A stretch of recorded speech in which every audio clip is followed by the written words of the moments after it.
Di akhir episode sebelumnya, tampak Jung Baryum seperti memukul Komochi berkali-kali. Tapi sebenarnya kita sudah ditipu oleh sutradara drama ini. Dan di episode ini dijelaskan bahwa saat itu Jung Baryum memang kerasukan jiwa Sung Yo-han. Tapi kesadarannya tidak sepenuhnya hilang. Pada saat genting, hati nuraninya berkata, "Hentikan!" Tapi bisikan setan berkata, "Bunuh dia!" Lalu otak Jung Baryum hang. Karena bisikan dua kepribadian secara bersamaan membuat Mas Jung memukul tangannya sendiri sampai terluka parah, kayaknya retak. Komochi yang pingsan terbangun keesokan harinya, kaget melihat bekas cekikan di lehernya. Dan dia bertanya sama Jung Baryum, "Apa yang terjadi semalam? Apakah semalam kita bertengkar?" Dan Mas Jung bilang kalau semalam kamu mabuk dan memukulku, jadi aku terpaksa membalas. Kamu sebaiknya berhenti minum alkohol karena suatu saat kamu bisa terbunuh karenanya, kata Mas Jung. Komochi bilang, "Oke lah kalau begitu." Jung Baryum kembali mendatangi Han Seo-jun. Mas Jung bilang kalau dia hampir saja membunuh seseorang. Lalu Han Seo-jun bilang di masa lalu dia pernah melakukan implan lobus frontal otak tikus ganas ke dalam tikus yang jinak. Lalu lama-lama tikus yang jinak menjadi ganas dan membunuh tikus yang satunya. Kesimpulannya adalah jangan biarkan Sung Yo-han mengendalikanmu, kata Han Seo-jun pada Jung Baryum. Kemudian Komochi dan Jung Baryum kembali menyelidiki kasus 3 pembunuhan sebelumnya yang tersangkanya sudah tertangkap. Ternyata bukan pembunuh sebenarnya, tapi anaknya yang bernama Woo Hyung-chul. Sejak kecil dia memang sudah ada gen psikopat. Dia membunuh adiknya sendiri dan juga ibunya didorong sampai jatuh.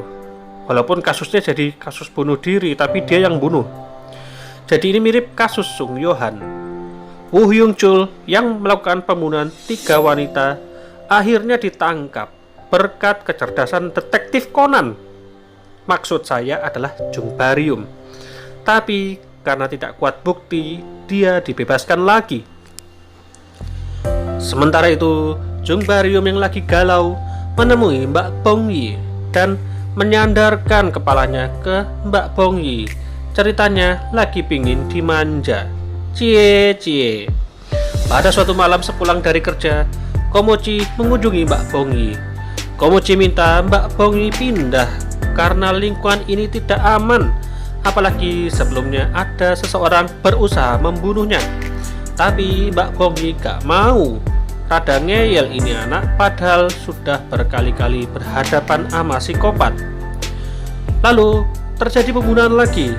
Kali ini polanya mirip dengan yang dilakukan Sung Yo-han.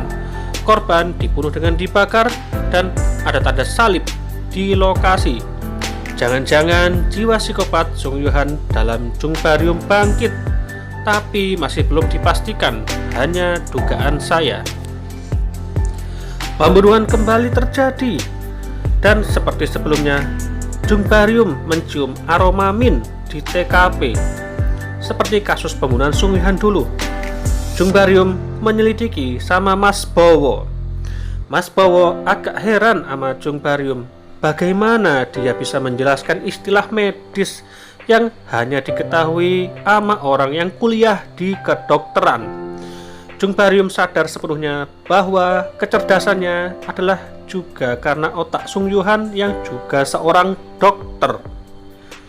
Komochi yang juga menyelidiki kasus pembunuhan kembali mengarah pada Woo Hyung-chul. Komochi mendatangi rumah paman Woo Hyung-chul dan setelah bertanya-tanya, Komochi menggali tanah karena curiga sesuatu. Dan ternyata benar. Di situ ada barang bukti pembunuhan, yaitu mayat dan alat pembunuhannya. Jelas sudah Woo Hyung-chul adalah pembunuhnya. Begitu juga Jung Baryum yang juga mendapat bukti baru tentang pembunuhan oleh Woo Hyung-chul. Komochi yang menyelinap ke rumah Woo Young Chul untuk mencari bukti melihat laptop yang ada di atas meja. Di situ terlihat bahwa Woo Young Chul sedang menyelidiki Mbak Hong Ju.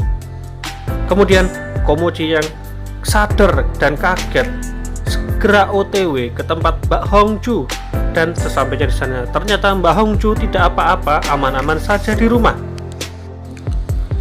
Sementara itu, Jung Baryum yang penasaran siapa target korban Woo Young Chul berikutnya akhirnya bisa mendapatkan petunjuk. Korban berikutnya adalah Mbak Dewi yang juga pacar temannya. Segera OTW Mas Jung ke sana, dan untung saja tepat waktu Mbak Dewi hampir mati kalau nggak diselamatkan oleh kedatangan mereka. Jung Baryum yang berkelahi dengan pelaku sempat kehilangan jejak, sampai akhirnya dia menuju ke gedung kosong. Lalu tiba-tiba dari belakang kepala Mas Jung dipukul. Kemudian Mas Jung diikat oleh Woo Young Chul, dan di situ Woo Young Chul mengakui membunuh 3 orang itu. Jung Baryum yang diikat akhirnya bisa melepaskan ikatannya, lalu memukuli Woo Young Chul. Kemudian Jung Baryum mulai dikuasai jiwa Sung Yohan, lalu mencekik Woo Young Chul sampai akhirnya Woo Young Chul tidak bernapas. Apakah Woo Young Chul benar-benar tewas? Belum tentu. Siapa tahu kita dibohongin sutradara. Maka dari itu kita tunggu episode selanjutnya.